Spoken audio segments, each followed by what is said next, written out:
قرآن عظیم میں اللہ رب العزت یوں ارشاد فرماتا ہے، اے انسانوں، بے شک تمہارے پاس ایک واضح دلیل آئی اور ایک چمکتا ہوا کھلا ہوا نور تمہارے پاس آیا۔ یہ واضح دلیل کیا ہے اور یہ روشن نور کیا ہے؟ مفسرین فرماتے ہیں دلیل سے مراد بھی ذات مصطفیٰ ہے اور چمکتے ہوئے نور سے مراد بھی ذات مصطفیٰ ہے صلی اللہ تعالی علیہ وسلم۔ دلیل کہتے ہیں کسی کے ذہن میں موجود شک و شبہ کو دور کرنے والی چیز۔ اب وہ جب نبیوں کے ساتھ آتی ہے تو اسی کو معجزہ کہتے ہیں۔ اور آج کی اس گفتگو میں ہم نے موضوع سخن بنایا ہے معجزات مصطفیٰ صلی اللہ تعالی علیہ وسلم۔ اللہ کے نبی صلی اللہ تعالی علیہ وسلم کے معجزات، یہ عربک ورڈ ہے معجز، جس کا مطلب ہوتا ہے عاجز کرنے والی چیز، سامنے والے کو ڈھیر کر دینا، اس کو عربی میں کہتے معجز کر دیا۔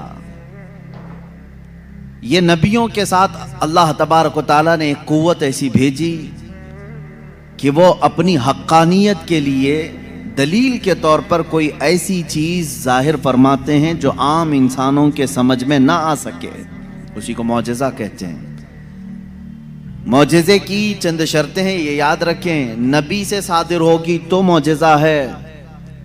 کوئی جھوٹا آدمی ایسا کرتب کر کے دکھائے تو اسے جادو کہا جا سکتا ہے، شعبدہ بازی کہا جا سکتا ہے۔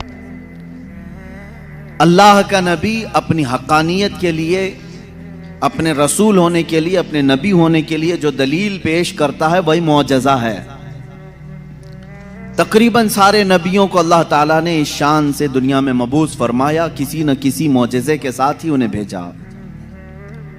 سارے نبیوں کے معجزات اس مختصر سی مجلس میں گنائے نہیں جا سکتے، لیکن نبی جو معجزہ لے کر کے آتا ہے وہ اپنی قوم کے درمیان جس چیز کی ضرورت ہوتی ہے، جس چیز کا ماحول ہوتا ہے، وہی لے کر کے آتا ہے۔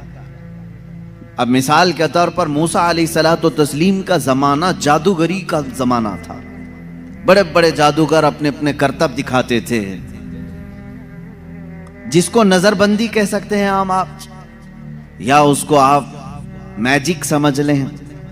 آج بھی میجیشین ہے، وہ صرف نظروں کا دھوکہ ہوتا ہے۔ میجیشین کو خود معلوم ہوتا ہے کہ میں کوئی چیز بدل نہیں سکتا۔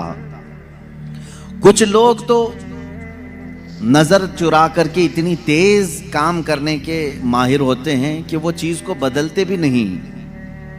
آستینوں میں کبوتر رکھ کر کے کھینچ کر کے دکھا دینا، یا پھر پانی کے گلاس میں سے پھول پھینک دینا، یہ نظروں کا دھوکہ ہے، جس کو شعبدہ بازی کہتے ہیں۔ باضابطہ اس کی آج کلاسیں بھی چلتی ہیں، لوگ سیکھتے بھی ہیں۔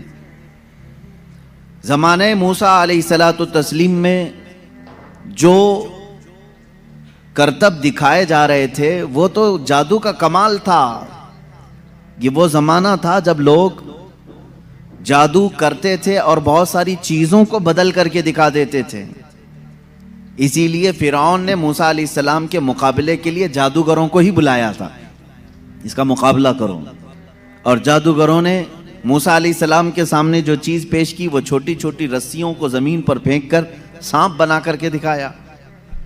سب سانپ بن کر کے زمینوں پر دوڑ رہے تھے۔ اللہ تعالیٰ نے موسیٰ علیہ السلام کو اس زمانے کا جو معجزہ عطا کیا تھا وہ آپ کا عصا ہے۔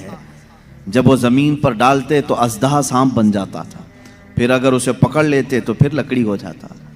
موسیٰ علیہ الصلوۃ والتسلیم نے جادوگروں کے مقابل میں اپنے عصا کو زمین پر پھینکا، وہ بڑا سانپ اور اژدہا بن کر کے سارے جادوگروں کے سانپوں کو ایک ہی سانس میں نگل گیا۔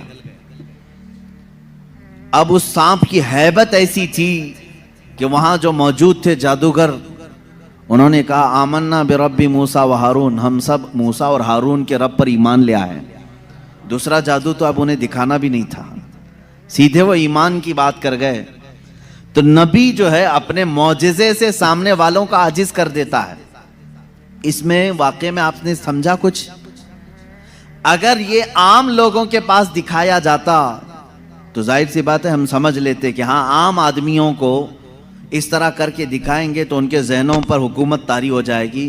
لیکن موسیٰ علیہ السلام نے ان لوگوں کو عاجز کیا تھا جو آلریڈی جادوگر تھے, وہ جانتے تھے چیزوں کو بدلنا, تو وہ عاجز کیسے ہو گئے؟ ایک بار زندگی میں موسیٰ علیہ السلام کی لکڑی کو سانپ بنتے ہوئے دیکھ کر وہ اپنی پرانی ساری چیزیں چھوڑ کر ایمان لانے پر کیسے تیار ہو گئے؟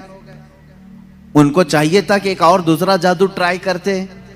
میرے عزیزو, معلوم یہاں یہ ہوتا ہے کہ جادو جو ہے وہ نظروں کا دھوکہ ہوتا ہے. جو جادوگر رسیوں کو سانپ بنائے تھے انہیں معلوم تھا کہ یہ حقیقت میں رسی ہے, اس جادوگر کو وہ رسی دکھتی تھی, عوام کو سانپ نظر آتا تھا. جادوگر کو وہ چیز حقیقت میں وہی دکھتی ہے جو ہوتی ہے, لیکن لوگوں کو بدل کر کے دکھتی ہے. جادوگروں کو یہ معلوم ہوتا ہے. لیکن موسیٰ علیہ السلام نے جو لکڑی زمین پر ڈالی تھی وہ جادوگروں کی نظر میں بھی لکڑی نہیں دکھ رہی تھی, وہ حقیقت میں سانپ بنی ہوئی تھی. یہ معجزے اور جادو میں فرق ہے. جادو جو ہے نظروں کا دھوکہ ہو سکتا ہے اور معجزہ حقیقت کو تبدیل کر دیتا ہے, حقیقت کو بدل دیا جاتا ہے.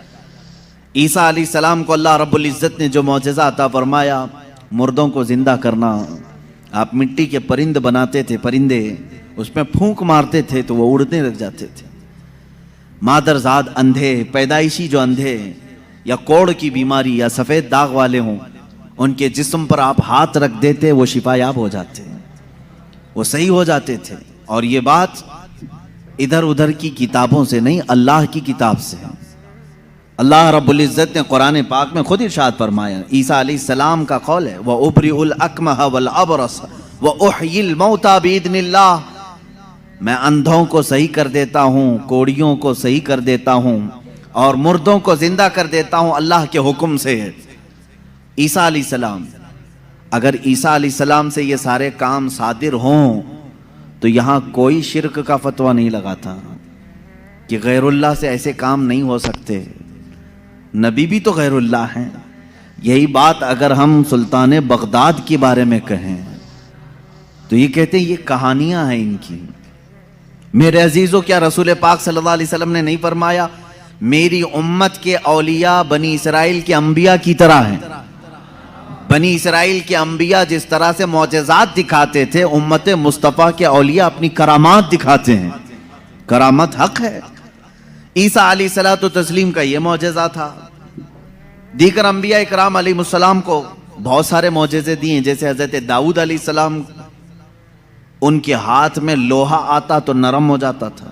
وہ لوہے کو اپنے ہاتھ سے جیسی شکل چاہتے تھے بنا دیتے تھے. لوہے کا لباس بناتے, لوہے کی ٹوپیاں بناتے, لوہے کی چیزیں بناتے, لیکن لوہے کو انہیں آگ میں تپانے کی ضرورت نہیں پیش آتی. وہ اپنے ہاتھ میں جیسے ہم آٹے کو بنا سکتے ہیں اس طرح سے وہ لوہے کو بنا سکتے تھے. یہ اللہ کے نبی داؤد علیہ السلام کا معجزہ تھا. حضرت سلیمان علیہ السلام کا معجزہ یہ کہ آپ کو سارے پرندوں کی بولیاں سکھائی گئی تھی, جنات کی اور سارے تقریباً مخلوقات کی بولیاں آپ کو سکھا دی گئی تھی. اور دوسری چیز آپ کو معجزے میں یہ دیا گیا کہ سلیمان علیہ السلام جس طرف چاہتے ہوا اس طرف چلتی. فَسَخَّرْنَا لَهُ الرِّيحَ, اللہ فرما رہا ہے ہم نے ہوا کو ان کے لیے تابع بنا دیا تھا, ان کے مسخر کر دیا تھا. پھر اتنا ہی نہیں, آج سے تقریباً 4000 سال پہلے سلیمان علیہ السلام نے اپنے تخت کو ہوا میں اڑایا ہے. یہ ایروپلین کا زمانہ نہیں تھا, وہ ٹیکنالوجی کا دور نہیں تھا, لیکن سلیمان علیہ السلام کے حکم سے تخت ہوا میں اڑتا اور جس طرف آپ چاہتے اسی طرف آپ کو وہ سفر بھی کراتا. یہ آپ کا معجزہ تھا. جنات پر آپ کو حکومت دی گئی تھی. حضرت داؤد علیہ السلام, حضرت سلیمان علیہ السلام, حضرت موسیٰ علیہ السلام, حضرت عیسیٰ علیہ السلام, ان کے یہ مختصر معجزات میں نے آپ کے سامنے رکھی. تقریباً انبیاء اکرام علیہ السلام کو معجزے دیے گئے. حضرت صالح علیہ السلام کو ایک معجزہ اونٹنی کی شکل میں دیا گیا تھا, اس لیے کہ اس زمانے کے لوگ جس چیز کے قائل نہیں تھے اسی چیز کو معجزہ بنا کر کے بھیجا گیا ہے. یعنی عیسیٰ علیہ السلام کے زمانے میں لوگ یہ کہتے تھے مرنے کے بعد دوبارہ زندہ نہیں ہو سکتے, عیسیٰ علیہ السلام کو وہی معجزہ دے کر بھیجا اللہ نے، مردوں کو زندہ تم کر کے دکھاؤ۔ جب نبی کر کے دکھا سکتے ہیں تو اللہ دوبارہ کیسے نہیں زندہ کرے گا؟ صالح علیہ السلام کے زمانے میں لوگ اس بات کے انکاری تھے کہ بغیر باپ کے کوئی بیٹا ہو نہیں سکتا، بغیر باپ کے کوئی بیٹا پیدا نہیں ہو سکتا۔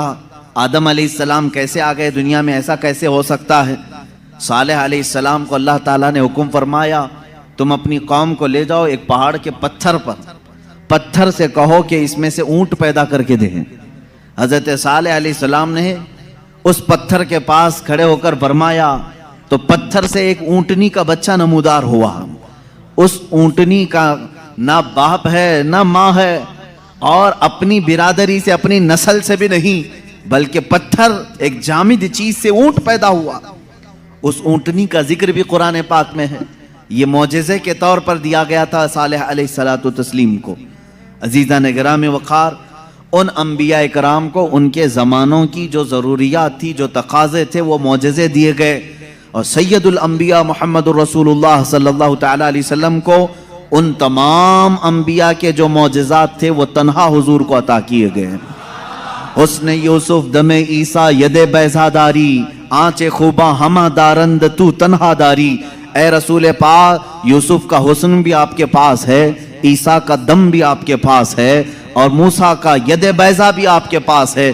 وہ تمام خوبیاں جو رکھتے تھے انبیاء، یا رسول اللہ، تنہا آپ کی ذات میں اللہ نے وہ جمع کیا۔ امام عشق و محبت نے فرمایا ذات ہوئی انتخاب وصف ہوئے لاجواب، ذات ہوئی انتخاب وصف ہوئے لاجواب، نام ہوا مصطفیٰ تم پہ کروڑوں درود۔ ایک ذات ہے، ہزاروں وصف اس میں جمع کیے اللہ نے، ہزاروں وصف جمع کیے۔ اب معجزات میں شروع کرتا ہوں، اس لیے کہ ہمارا وقت بہت تیزی سے چلتا ہے اور وقت کی سوئیاں ہمیں کاٹتے ہوئے چلی جاتی ہیں۔ اللہ ہمارے وقت میں برکت عطا فرمائے۔ اس بات کو میں محسوس کرتا ہوں کہ جب میلاد مصطفیٰ ہو، رسول کریم صلی اللہ تعالیٰ علیہ وسلم کے تذکرے ہوں، آپ کو بھی احساس ہوتا ہوگا، آپ کو بھی احساس ہوتا ہوگا، مجھے خود احساس ہوتا ہے 1.5 گھنٹہ 2 گھنٹہ یا جس قدر بھی یہاں بیٹھے ہیں، کب وقت گزر گیا پتہ ہی نہیں چلا۔ محفل ختم ہوتی ہے تو ہم گھڑیاں دیکھتے ہیں، کیا ہم اتنی دیر تک بیٹھے رہے؟ پہلو میں درد بھی نہیں ہوا، پیٹھ میں کمر میں کوئی کسک بھی نہیں آئی، اس میں اتنا لگاؤ کیسے رہا؟ عزیزان گرامی وقار، اس سے بعض علماء نے یہ مسئلہ اخذ کیا کہ جب محبت کرنے والا محب اپنے محبوب کے تذکرے میں رہتا ہے تو اسے وقت کا اندازہ نہیں ہوتا۔ اسی لیے لوگوں نے کہا قیامت کا دن اگرچہ 50,000 سال کا ہو، اگرچہ 50,000 سال کا ہو، لیکن جو لواء الحمد کے نیچے آ گیا وہ میرے مصطفیٰ کی شان بیان کر رہا ہوگا۔ یہاں تک کہ قیامت کا یہ 50,000 سال کا جو ایک دن ہے، روایات میں بتایا گیا ہے عاشقان مصطفیٰ کو ایسا لگے گا جیسے بجلی چمکی اور ختم ہو گئی۔ لوگ کہتے ہیں قیامت آئی بھی اور چلی بھی گئی۔ وہ لمبا دن ان کے لیے بھاری ہوگا جو گستاخی رسول میں اپنے پیٹ مروڑتے رہتے ہیں، ان کے لیے بھاری ہوگا جن کے سینے رسول اللہ کی محبت سے منور نہیں ہیں۔ عزیزان گرامی وقار، یہی بات تو قبر میں بھی ہے، یہی بات۔ بعض لوگوں کو دفن کیا جاتا ہے، تذکرہ سنیں اور جی لگا کر کے سنیں۔ میرے آقا کی محفل میں بیٹھیں تو سستی اور کاہلی نہیں، بلکہ اس کے آداب ہیں۔ آپ وضو سے بیٹھیں، ہمتن گوش ہو کر بیٹھیں۔ ہلکی سی بھی سستی آئے تو اپنے آپ کو کوسیں کہ نہیں، میں مصطفیٰ کریم کی میلاد میں بیٹھا ہوں، میرے آقا کے تذکرے میں بیٹھا ہوں۔ بعض لوگوں کو دفن کیا جاتا ہے، قبر کی زندگی معلوم ہے کتنی سخت ہوتی ہے؟ کہا گیا وہاں کا 1 منٹ 1 سال کے برابر ہو سکتا ہے۔ مردے پر وقت ہی نہیں گزرتا، وقت ہی نہیں جاتا، وہ روز انتظار کرتا ہے، روز انتظار کرتا ہے۔ لیکن بعض میتیں وہ ہیں جن پر وقت بہت تیزی سے گزر جاتا ہے، یہاں تک کہ قیامت کا سور پھونکا جاتا ہے، قبریں کھولی جاتی ہیں، لوگوں کو اٹھایا جاتا ہے، تو بعض مردے یہ کہہ کر کے اٹھتے ہیں بار الہ اتنی جلدی قیامت آ گئی، کل ہی تو میرے گھر والوں نے دفن کیا تھا، آج میں میدان محشر میں جمع ہو گیا، جبکہ وہ 500 سال سو چکے ہوں گے، 1000 سال سو چکے ہوں گے۔ فرق کیوں؟ بعض مردوں پر وقت نہیں بیتتا، بعض لوگوں پر وقت تیزی سے چلا جاتا ہے، وجہ یہ ہے کہ جس کی قبر میں جلوہ مصطفیٰ نظر آ جائے، میرے آقا صلی اللہ تعالی علیہ وسلم اس کی قبر میں آ جائیں اور وہ جلوہ جہاں آرا کو دیکھنے میں مصروف ہو تو قیامت کا سور پھونک دیا جائے گا، وہ انہی جلووں میں مست ہو چکا ہوگا اور اسے وقت کا احساس نہیں ہوگا۔ اے اللہ ہمیں اس جماعت میں شامل فرما۔ اب ہم معجزات مصطفیٰ صلی اللہ تعالی علیہ وسلم کی طرف چلتے ہیں۔ اللہ کے نبی صلی اللہ تعالی علیہ وسلم کو میرے مولا نے جو معجزے دیے تھے وہ الگ الگ ہیں، حسی معجزے، معنوی معجزے۔ آپ صلی اللہ تعالی علیہ وسلم کا سب سے بڑا معجزہ کیا ہے، میں اس کو آخر میں عرض کرتا ہوں، لیکن ایک بات یاد رکھیں، حضور کی پوری زندگی معجزہ ہے، سب پوری زندگی معجزہ ہے۔ آپ کے جو بیانات ہیں وہ حدیثیں وہ معجزہ ہیں۔ حضور پاک صلی اللہ تعالی علیہ وسلم کا چلنا پھرنا اٹھنا بیٹھنا سب معجزے کی شکل میں ہے، اس لیے کہ اس طرح کی چیزیں عام آدمی کر نہیں سکتا۔ جو یہ دعویٰ کرے کہ میں حضور کے برابر ہو سکتا ہوں، معاذ اللہ رب العالمین، اس کو آج ہمارا بیان ضرور سننا ہوگا۔ معجزات مصطفیٰ صلی اللہ تعالی وسلم، ایک ایک چیز حضور صلی اللہ تعالی علیہ وسلم کی زندگی پوری کائنات کو آج بھی چیلنج کر رہی ہے، عاجز کر کے رکھی ہے۔ تو کون سی کھیتی سے نکل کر برابری کا دعویٰ کرتا ہے؟ حضور اکرم صلی اللہ تعالی علیہ وسلم کی ذات ستودہ صفات، اللہ کے نبی صلی اللہ تعالی علیہ وسلم کے بچپن کی بات لیتے ہیں، آج پیدا ہوئے، میلاد مقدس ہے، اور زمانے رسول صلی اللہ تعالی علیہ وسلم میں یعنی ولادت کے زمانے میں مکہ کا ماحول تھا کہ بچے پرورش کے لیے دایاؤں کے پاس دے دیے جاتے تھے۔ وجہ یہ تھی کہ بچہ شہر کی گہما گہمی سے دور رہے، اس کی زبان محفوظ رہے۔ دیہات والوں کی زبانیں وہاں اچھی ہوتی تھیں، عربی، اور شہر میں ہوتا یہ تھا کہ ہر جگہ کے لوگ مکہ میں آتے تھے، مکس نہ ہو جائے، تو مکہ والے خاص طور پر اپنے بچوں کی زبان کی حفاظت کے لیے شروع کے چند دن کسی دایا کے پاس رکھتے تھے۔ رسول کریم صلی اللہ تعالی علیہ وسلم جب پیدا ہوئے، یہ وہی زمانہ ہے جب بنو سعد قبیلے کی دایا عورتیں ہیں، ایک قبیلہ ہے جس قبیلے کی ساری خواتین بچوں کو پالتی تھیں اور 2 سال کے بعد لے جاتی تو بھاری معاوضہ ملتا تھا، اجرت ملتی تھی، وہ پیسوں پر دودھ پلاتی تھیں۔ اسی اعتبار سے بنو سعد قبیلے کی خواتین مکہ میں آئیں، انہی خواتین میں ایک حلیمہ سعدیہ بھی ہیں۔ وہ کہتی ہیں جب مکہ پہنچے میری اونٹنی لنگڑی تھی جس کی وجہ سے میں تاخیر سے پہنچی۔ ساری عورتیں مکہ میں جو نومولود بچے تھے سب کے پاس گئیں اور ان سے بھاؤ تاؤ کیا، معاوضہ طے کیا اور بچے لے لیں۔ حضرت حلیمہ سعدیہ کہتی ہیں میں تاخیر سے پہنچی، تقریباً بچے جا چکے تھے، ایک بچہ باقی تھا، وہ آمنہ کا در یتیم تھا۔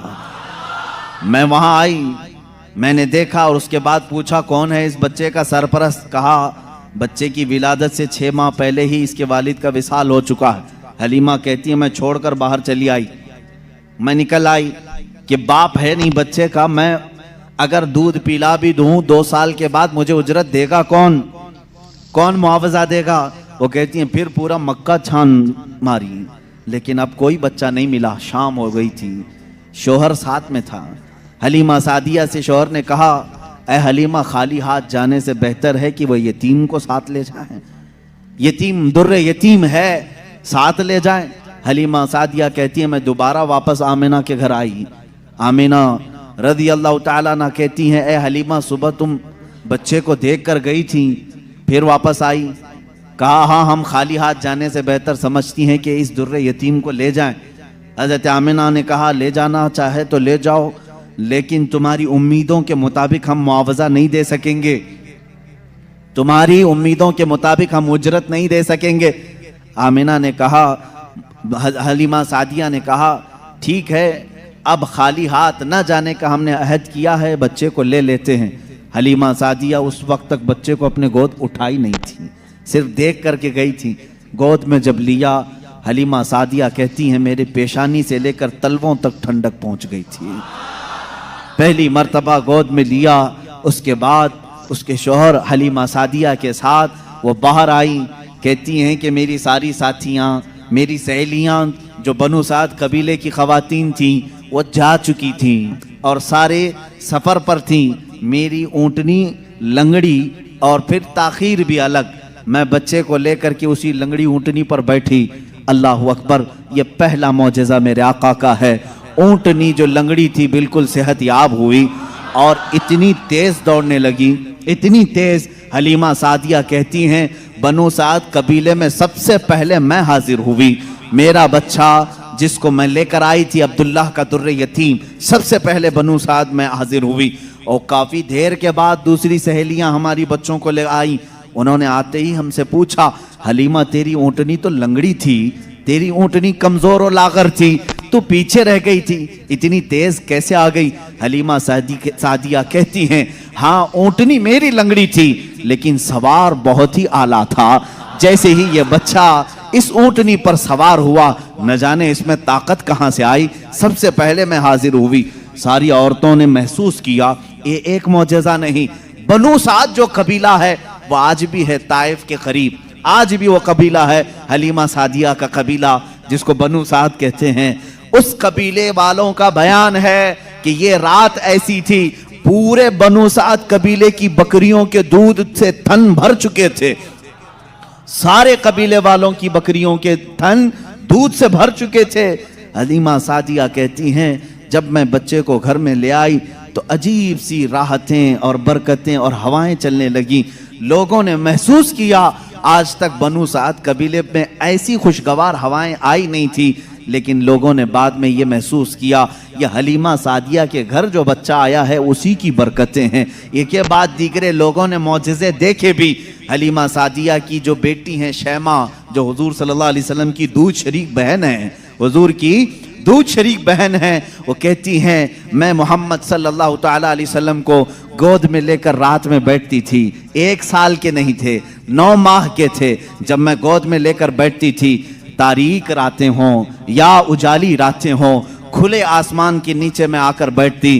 محمد عربی صلی اللہ علیہ وسلم کی پرورش میں حلیمہ کا گھرانہ لگا ہے. کہتی ہیں ہم مالدار نہیں تھے, کھیل کھلونے والی چیزیں ہمارے گھر نہیں ہوتی تھی, لیکن شیمہ کہتی ہیں جب محمد میری گود میں ہوتے رات کو 14ویں کا چاند چمک رہا ہوتا اور محمد صلی اللہ علیہ وسلم گود سے انگلی کو یوں اٹھاتے, چاند ادھر چلا جاتا, کبھی چاند ادھر جاتا. گود میں انگلی جس طرف کرتے وہ چاند ادھر ہی جھک جاتا تھا. اعلیٰ حضرت امام عشق و محبت فاضل بریلوی رضی اللہ تعالیٰ عنہ یوں فرماتے ہیں چاند جھک جاتا ادھر, انگلی اٹھاتے مہد میں, کیا ہی چلتا تھا اشاروں پر کھلونا نور کا, کیا ہی چلتا تھا اشاروں پر کھلونا نور کا. صبح طیبہ میں ہوئی بٹتا ہے باڑا نور کا, صدقہ لینے نور کا, آیا ہے تارا نور کا. عزیزان گرامی, کھلونا بنا ہے کون؟ جس سے پوری دنیا آج تک کھیل نہ سکی, وہ محمد عربی صلی اللہ علیہ وسلم کا کھلونا بنا ہے. یہ میرے آقا صلی اللہ علیہ وسلم کے معجزات, گود کے معجزات ہیں, گود کے معجزات ہیں. اب میں یہاں پر ایک بات یہ بتانا چاہتا ہوں, ان لوگوں کے ذہن کو میں صاف کرنا چاہتا ہوں جو لوگ یہ کہتے ہیں حضور صلی اللہ تعالیٰ علیہ وسلم 40 سال کے بعد نبی بنائے گئے, 40 سال کے بعد نبی بنائے گئے. بہت سارے لوگوں نے کتابوں میں بھی لکھ دیا.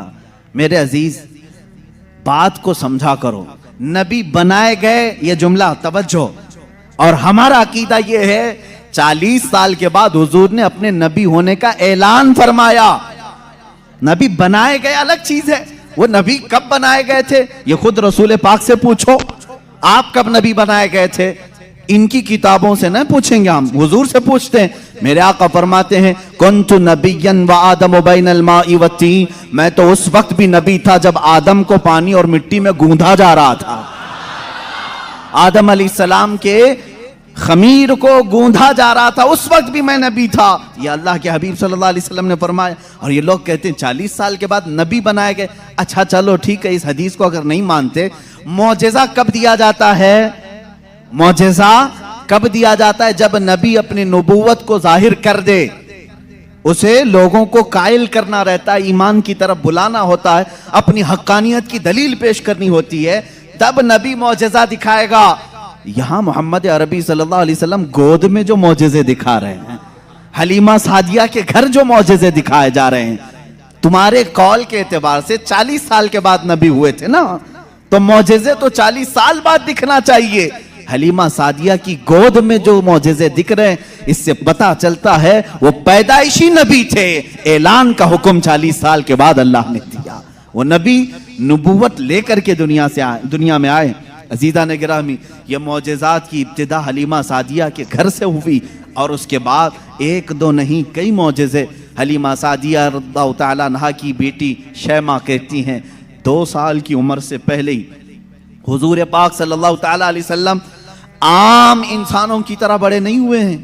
9 مہینے کی عمر میں تو آپ تیر چلاتے تھے اور برابر نشانے پر، اور کبھی آپ نے ہکلا کر کے بات نہیں کی جیسے بچے تتلا کر ہکلا کر بات کرتے ہیں.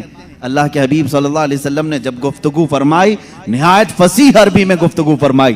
فرماتی ہیں کہ ایک بھی ایسا ٹوٹا ہوا جملہ محمد سے ہم نے سنا نہیں. یہ حضرت حلیمہ سعدیہ فرماتی. عزیزان گرامی، شیمہ کہتی ہیں 1.5 سال کی عمر میں میرے ساتھ محمد صلی اللہ علیہ وسلم بکریاں چرانے کے لیے آ جاتے تھے. بکریاں چرانے کے لیے آتے تھے. وہ کہتی ہیں جب بکریاں چرانے کے لیے محمد صلی اللہ علیہ وسلم جاتے تھے جنگل میں یا صحرا میں جہاں پر بھی معاملہ، وہ کہتی ہیں میں ایک آدھ بکری کو لے کر جاتی لیکن محمد صلی اللہ علیہ وسلم کے ساتھ ساری بکریاں ہوتی. فرق یہ تھا کہ میں دھوپ میں چرا رہی ہوتی لیکن ہمیشہ محمد صلی اللہ علیہ وسلم پر بادل کا ایک ٹکڑا سایہ بنا رہتا تھا. ہمیشہ چھاؤں رہتی تھی، کبھی دھوپ براہ راست ان کے رخساروں کو نہیں مارتی، ان کے رخساروں پر نہیں پڑتی. یہ حضرت شیمہ کہتی ہیں، حلیمہ سعدیہ کی بیٹی کہتی ہیں ایک دن ایسا ہوا محمد عربی صلی اللہ تعالیٰ علیہ وسلم 1.5 سال یا 2 سال کی عمر کے آس پاس ہیں. اچانک 2 لوگ آئے اور ان کو کوئی پہچانتا نہیں تھا. محمد عربی صلی اللہ تعالیٰ علیہ وسلم کو انہوں نے ایک درخت کے نیچے لٹایا اور ان کا سینہ چاک کر دیا. حضور پاک صلی اللہ علیہ وسلم کا وہ گھبرائی ہوئی بھاگتی ہوئی اپنی ماں کے پاس آئی. 2 سال کی عمر تھی جب میرے آقا صلی اللہ علیہ وسلم کی. حلیمہ سعدیہ کی بیٹی یا بیٹا جو حضور کے دودھ شریک تھے وہ دوڑتے ہوئے ماں کے پاس آئے اور کہا عجیب ایک بات ہم نے دیکھی محمد صلی اللہ علیہ وسلم کے ساتھ کہ کوئی انہونی 2 شخصیات آئیں، انہوں نے گرایا ہے اور سینہ چاک کر دیا ہے. اللہ نہ کرے کہ محمد کے ساتھ کچھ برا نہ ہو جائے. وہ گھبرائے ہوئے تھے. حضرت حلیمہ کہتی ہے میں دوڑتی ہوئی اس مقام پر پہنچی. جا کر کے دیکھا درخت کے سائے میں وہ آرام کر رہے تھے. کوئی لوگ نہیں تھے، کوئی شخصیات نہیں تھی. حلیمہ سعدیہ نے دیکھا واقعی سینے کے اوپر کچھ نشانات نظر آ رہے تھے. اٹھایا اور پوچھا کہ کیا بات ہے. محمد عربی صلی اللہ علیہ وسلم نے فرمایا اللہ کے 2 فرشتے آئے تھے، انہوں نے میرا سینہ کھولا اور دل نکالا جنت سے لائے ہوئے تشت میں جو ایمان و حکمت سے بھرا ہوا تھا.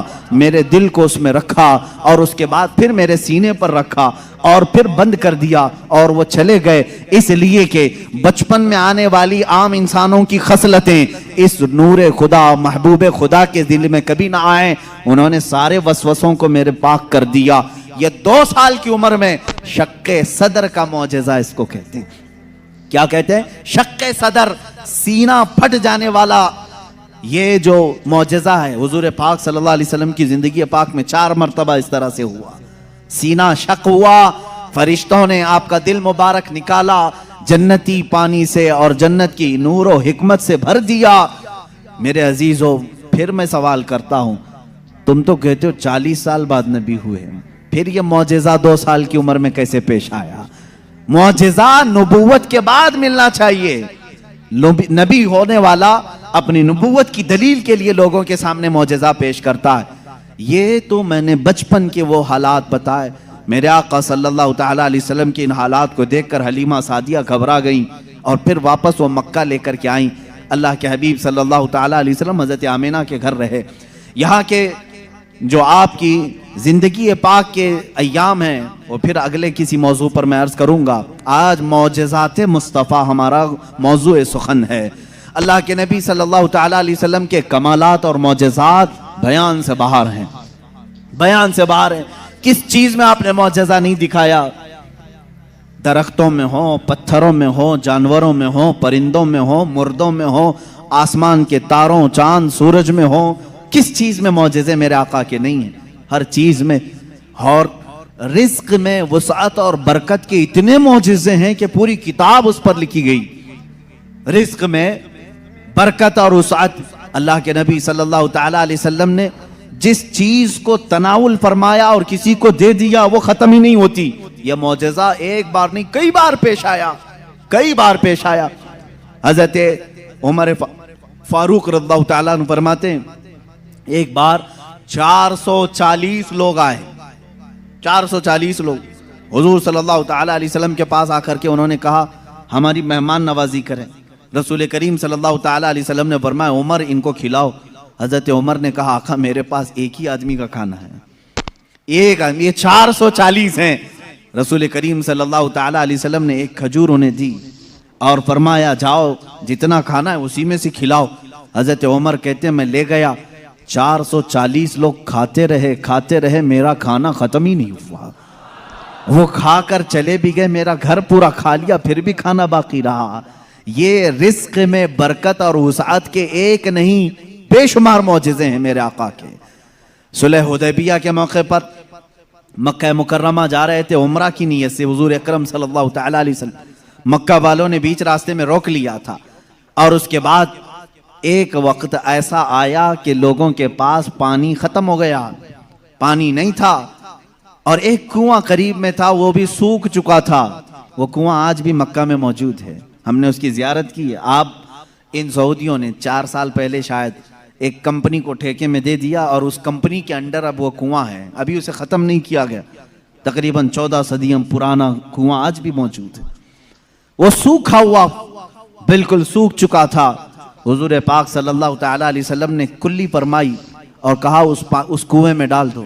صحابہ کہتے ہیں ہم نے اس کنویں میں پانی ڈال دیا, تھوڑا سا کلی کا پانی تھا, کنواں لبالب بھر گیا. پانی سے اتنا بھرا کہ جتنے لوگ تھے سبوں نے اس کنویں سے پانی پیا بھی, وضو بھی کیا, جسے غسل کی حاجت تھی غسل کیا, اپنے جانوروں کو بھی پلایا. ایک صحابی سے پوچھا گیا آپ لوگ کتنے تھے اس وقت؟ وہ کہتے ہم 1400 لوگ تھے, لیکن میرا یقین ہے کہ اگر 1 لاکھ ہوتے تو بھی پانی کم نہ پڑتا. اور اس کے بعد وہ کنواں کبھی سوکھا نہیں, آج بھی پانی اس میں موجود ہے. اور ایک کنواں بیر شفا جس کو کہتے ہیں, اس کے متعلق میں نے یہ سنا ہے کہ وہ نہایت ہی کھاری پانی, کڑوا پانی, جانور بھی نہیں پیتے تھے. اللہ کے نبی صلی اللہ تعالیٰ علیہ وسلم بدر سے واپسی کے موقع پر اس میں اپنا لعاب پاک ڈالا, وہ پانی آج بھی میٹھا ہے, آج بھی میٹھا ہے. ان سعودیوں نے اس میں سیمنٹ بھر دیا, ڈامر ڈال دیا, تارکول ڈالا, کیمیکل ڈالا. ان کے اعتبار سے یہ شرک ہے. یہ سب سنی لوگ آتے ہیں تبرک سمجھ کر کے اس پانی کو نکالتے ہیں, اس کی کوئی اصل نہیں, اس کی کوئی سند نہیں, اس کا کوئی ثبوت نہیں. اور اس غصے میں انہوں نے کنویں میں ہر چیز ڈالی, لیکن پانی بھی بڑا ضدی ہے, ہر چیز کو نکل کر کے پھر باہر آتا ہے. ساری چیزیں ختم ہوتی ہیں. ابھی 6 مہینے پہلے کے سفر میں بھی پانی پی کر کے آئے, انہوں نے وہاں پہرے دار لگائے. آج بھی پتہ نہیں بغض کس بات کا ہے, بغض کس چیز کا ہے. تمہیں سینما تھیٹروں سے تکلیف نہیں ہوئی, بیر شفا سے اتنی تکلیف. تمہیں بیچ کھولنے میں شرم و حیا نہیں آئی. مصطفیٰ کریم صلی اللہ تعالیٰ علیہ وسلم کے عشاق اور محبت کرنے والے اگر تاریخ کی کسی چیز کو دل و جان سے یقین کے ساتھ عمل کرتے ہیں اور انہیں شفا بھی ملتی ہے تو ان کے پیٹ میں درد کیوں ہوتا ہے؟ حیرت کی بات ہے. عزیزان گرامی وقار, ایک بات, ایک فارمولہ تو مجھے سمجھ میں آتا ہے, ہر آدمی اپنے بڑوں کی روش پر چلتا ہے, ہر آدمی اپنے آقاؤں کو ضرور خوش کرتا ہے. الحمدللہ ہم ان تبرکات پر مر مٹتے ہیں, جان دیتے ہیں, اس لیے کہ ہمارے آقاؤں کا تبرک ہے. اور یہ ہر اس چیز کو مٹانے کی کوشش کرتے ہیں اس لیے کہ یہ بھی اپنے آقاؤں کی نسل میں سے ہیں. یہودی ہمیشہ چاہتے تھے کہ نام مصطفیٰ مٹا دیا جائے, ہمیشہ چاہتے تھے. تورات میں کھرچ کھرچ کر کے نام نکالے انہوں نے, لیکن اعلیٰ حضرت فاضل بریلوی رضی اللہ تعالیٰ عنہ نے یہ فرمایا, تو گھٹائے سے کسی کے نہ گھٹا ہے نہ گھٹے, جب بڑھائے تجھے اللہ تعالیٰ تیرا, مٹ گئے مٹتے ہیں مٹ جائیں گے آدھا تیرے, نہ مٹا ہے نہ مٹے گا کبھی چرچا تیرا. حضور پاک صلی اللہ تعالیٰ علیہ وسلم کی کوئی چیز تم تاریخ سے نہیں مٹا سکو گے. بہرحال رزق میں برکت اور وسعت کے بے شمار معجزات ہیں. ایک بار تو کمال کی بات ہے, مقام زورا پر حضور پاک صلی اللہ تعالیٰ علیہ وسلم تشریف فرمائے. یہاں صحابہ کہتے ہیں ہمارے پاس پانی پھر ختم ہو گیا. پانی کچھ بھی نہیں تھا, نہ کنواں قریب میں تھا. کنواں تھا تو کلی فرمائی, کنویں کا پانی باہر آیا. حضرت موسیٰ علیہ السلام کا معجزہ یاد ہوگا آپ کو. آپ نے لکڑی سے پتھر پر مارا ایک مرتبہ, 12 چشمے باہر نکلے. قرآن پاک میں ہے, قرآن نے فرمایا فَانْفَجَرَتْ مِنْهُ اثْنَتَا عَشْرَةَ عَيْنًا, 12 چشمے پانی کے نکلے تھے. اور اس لیے کہ ان کی امت میں 12 قبیلے تھے, 12 قبیلوں کے لیے 12 چشمے نکل گئے. کس چیز سے موسیٰ علیہ السلام نے مارا؟ اپنے عصا سے. کس پہ مارا؟ پتھر پہ. پتھر سے 12 چشمے نکلے. مصطفیٰ کریم صلی اللہ تعالیٰ علیہ وسلم سفر میں, صحابہ تشریف لائے, شکایت کی پانی کی. اللہ اللہ, میں یہاں پر عقیدے پر قربان جاؤں صحابہ کے, ان سے کیوں نہیں کہتے پانی برسانا, پانی دینا اللہ کا کام ہے.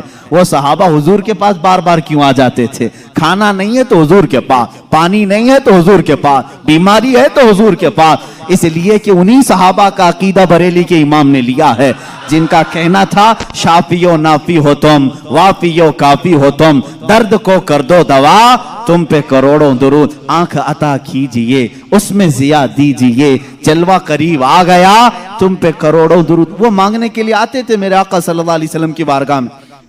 اور جنہوں نے کہا رسول اللہ سے مانگنا حرام ہے, معاذ اللہ رب العالمین, ان کو اللہ تعالیٰ نے ایسوں کا محتاج بنایا, در در کی ٹھوکریں کھاتے ہوئے آج بھی ذلیل و خوار ہے. اسی لیے میرے امام نے کہا ہے جو تیرے در سے یار پھرتے ہیں, در بدر یوں ہی خار پھرتے ہیں, در بدر یوں ہی خار پھرتے ہیں. ہمیں فخر ہے اس بات پر, ہم محتاج ہیں تو مدینے کے تاجدار کے رسول کریم صلی اللہ تعالیٰ علیہ وسلم سے مانگیں گے. اس لیے مانگتے ہیں کہ رب ہے موتی یہ ہے قاسم, رزق اس کا ہے کھلاتے یہ ہیں, رزق اس کا ہے کھلاتے یہ ہیں. ہم خالق سمجھ کر, ہم رسول اللہ کو رازق سمجھ کر نہیں جا رہے ہیں, بلکہ وہ رزاق حقیقی کے نائب ہیں. اسی لیے اعلیٰ حضرت فاضل بریلوی نے فرمایا ہے کہ رب ہے موتی یہ ہے قاسم, رزق اس کا ہے کھلاتے یہ ہیں. بخدا خدا کا یہی ہے در, نہیں اور کوئی مفر مخر, جو وہاں سے ہو یہیں آ کے ہو, جو یہاں نہیں تو وہاں نہیں.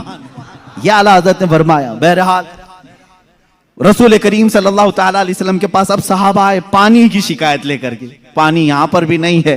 حضور پاک صلی اللہ علیہ وسلم نے فرمایا کنواں بھی قریب نہیں, تالاب بھی قریب نہیں, پتھر بھی قریب نہیں. ایک صحابی سے کہا کہ برتن کچھ ہے تمہارے پاس؟ کہا ایک برتن میں اتنا پانی ہے کہ یا تو پی سکتا ہوں یا تو وضو کر سکتا ہوں. حضور پاک صلی اللہ علیہ وسلم نے فرمایا وہی لے آؤ. برتن کو قریب رکھا اور اپنا دست مبارک اس میں رکھا. صحابہ فرماتے ہیں ہر انگلی پاک سے پانی کے چشمے جاری تھے, جیسے فوارے نکلتے ہیں, فاؤنٹن جس طرح ہوتے ہیں. حضور پاک صلی اللہ تعالیٰ علیہ وسلم کی انگلیوں سے چشمے نکلنے لگے. پھر امام اہل سنت فاضل بریلوی فرماتے ہیں انگلیاں ہیں فیض پر, ٹوٹے ہیں پیاسے جھوم کر. انگلیاں ہیں فیض پر, ٹوٹے ہیں پیاسے جھوم کر. ندیاں پنجاب رحمت کی ہیں جاری. واہ واہ, پنجاب رحمت کی. پنجاب رحمت کا مطلب پنجاب جو ہمارا ہے اس کو اسی لیے پنجاب کہتے ہیں, 5 ندیاں ہیں وہاں پر. میرے آقا صلی اللہ تعالیٰ علیہ وسلم کے صرف دست مقدسہ میں رحمت کے پنجاب تھے. 5 انگلیوں سے 5 چشمے نکلے. اور اس وقت صحابہ فرماتے ہیں ہم تقریباً 300 لوگوں نے اس سے وضو بھی کیا, پانی بھی پیا, جانوروں کو بھی پلایا. کس پانی سے؟ انگلیوں سے نکلے ہوئے پانی. اب میں پوچھتا ہوں میرے عزیزو, یہ ہے معجزہ جس کو خرق عادت کہتے ہیں, جو عقل میں نہ آئے, عقل میں نہ آئے. ہاں ایک بات تو سمجھ میں آتی, موسیٰ علیہ السلام نے لکڑی ماری تھی پتھر پر اور پتھر سے 12 چشمے نکلے. معجزہ وہ بھی تھا, لیکن ہم نے دنیا میں بہت سارے فالس دیکھے ہیں جو پتھروں سے ہی نکلتے ہیں. نہیں دیکھے آپ نے؟ پہاڑوں سے پانی کا نکلنا عام سی بات ہے, لیکن نور مصطفیٰ محمد عربی صلی اللہ علیہ وسلم کا معجزہ تو یہ ہے دنیا نے آج تک نہ سنا ہوگا نہ دیکھا ہوگا. پتھروں سے نکلنے والا پانی تو دیکھا ہے, انگلیوں سے نکلنے والا پانی صرف تاجدار مدینہ کے ہاں ہے. یہ میرے آقا صلی اللہ علیہ وسلم کا معجزہ, کمال کا معجزہ تھا. یہ کھانے پینے کے معاملات میں 1-2 نہیں, بہت سے معجزات ہیں. پھر آگے بڑھو, جنگ خندق کے موقع پر خندق کھودی جا رہی تھی. واقعہ ایسا تھا, میرے ان 12 روزہ عنوانات میں ایک عنوان ہے انشاءاللہ حضور صلی اللہ تعالیٰ علیہ وسلم کے سارے غزوات، حضور کی جنگی حکمتیں کیا تھیں، انشاءاللہ العزیز اس میں عرض کروں گا۔ خندق ایک جنگ ہوئی ہے، اس کا نام ہی غزوہ خندق اس لیے کہ مدینے کے اطراف میں ایک بہت بڑی خندق کھودی گئی تھی، ایک کھائی کھودی گئی تھی۔ وجہ یہ تھی کہ دشمن پوری کی پوری فوج لے کر مدینے میں داخل نہ ہو، اس لیے کہ جب دشمن فوج لے کر اپنے شہر میں آئیں گے، شہر میں تہس نہس کریں گے، بربادی کریں گے، باہر ہی نپٹ لیا جائے تو گھر تو محفوظ رہیں گے۔ جنگ ہوگی، کچھ تو نقصان ہوگا کہ نہیں ہوگا؟ جیسے دیکھنے عراق تباہ ہو گیا، شام تباہ ہو گیا، یہی جنگ اگر امریکہ میں ہوتی تو کیا وہ بچا ہوتا؟ جہاں جنگ ہوتی وہاں کے گھر اجڑ جاتے۔ مدینہ طیبہ سے باہر جنگ کے لیے خندق کھودی گئی۔ اب یہ خندق کھودنے میں کافی دن لگ گئے، صحابہ اس زمانے میں بھوکے پیاسے فاقہ کشی میں خندق کھودتے رہے۔ ایسے نہیں کہ صرف صحابہ نے کھودا، اللہ کے نبی صلی اللہ تعالیٰ علیہ وسلم نے خود بھی اپنے ہاتھ سے خندق کھودی ہے۔ ایک بار صحابہ فرماتے ہیں بڑا پتھر آ گیا، کسی سے نہیں ٹوٹتا تھا، ہلتا بھی نہیں تھا۔ اس وقت رسول کریم صلی اللہ علیہ وسلم کو انہوں نے خبر دی، اللہ کے حبیب صلی اللہ تعالیٰ علیہ وسلم تشریف لائے۔ میرے عزیزوں، میرے آقا کا ایک معجزہ یہ بھی تھا، جتنے صحابہ تھے ان کے پاس جتنی طاقت تھی، سب سے زیادہ طاقت میرے مصطفیٰ کے پاس بھی تھی۔ حضور پاک صلی اللہ تعالیٰ علیہ وسلم نے اپنے زمانے کے نامور پہلوان ابو دجانہ یا کچھ اور نام ہے میں بھول رہا ہوں، حضور صلی اللہ تعالیٰ علیہ وسلم نے اس کے ساتھ کشتی لڑی جس کو پورے عرب نے کبھی نہیں پچھاڑا تھا۔ 3 مرتبہ حضور پاک نے اس کو پیٹ لگا دیا تھا۔ حضور اکرم صلی اللہ تعالیٰ علیہ وسلم اپنے ہاتھ میں کدال لے کر کے اس پتھر کو نکالنے آئے، ایک اس پر ماری ضرب، چنگاری اچھلی اور روشنی آئی۔ اللہ کے حبیب صلی اللہ علیہ وسلم نے فرمایا الحمدللہ، دوسری ماری، پھر کہا الحمدللہ، تیسری مرتبہ وہ پتھر ٹوٹ کر ٹکڑے ہو گیا، نکل گیا۔ صحابہ نے پوچھا کہ حضور ہر آپ نے پتھر پر جب بھی کدال ماری چنگاری نکلی، آپ نے زبان سے کچھ کہا؟ ہاں، جب پہلی مرتبہ میں نے کدال ماری میں نے دیکھا ایران فتح ہو چکا ہے۔ کدال یہاں مدینے میں ماری جا رہی ہے اور خبر ایران کے فتح ہونے کی دی جا رہی۔ دوسری کدال ماری، حضور پاک صلی اللہ تعالیٰ علیہ وسلم نے فرمایا یمن فتح ہو چکا ہے۔ بعض روایات میں الگ الگ ملکوں کے نام مجھے ملے، بحرین کے محلات کو فتح ہوتے ہوئے میں نے دیکھا۔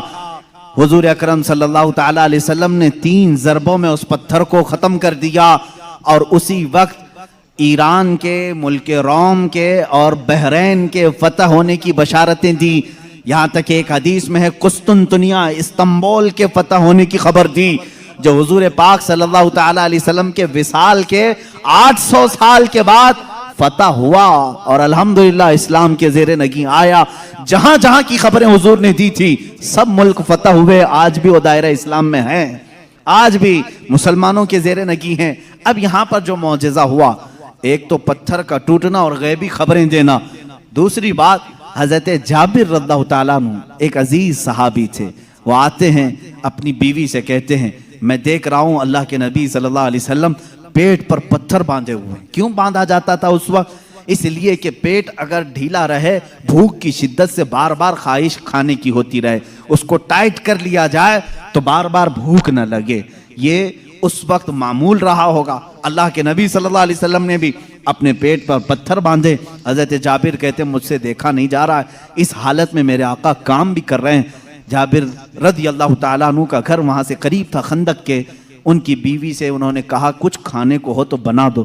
انہوں نے کہا گھر میں تھوڑا سا آٹا ہے، جو کا آٹا ہے، اس کی چند روٹیاں بنیں گی، 4 یا 5 روٹیاں بنیں گی، اور ایک بکری کا بچہ ہے 6 مہینے کا ہوگا، بس اتنا ہے۔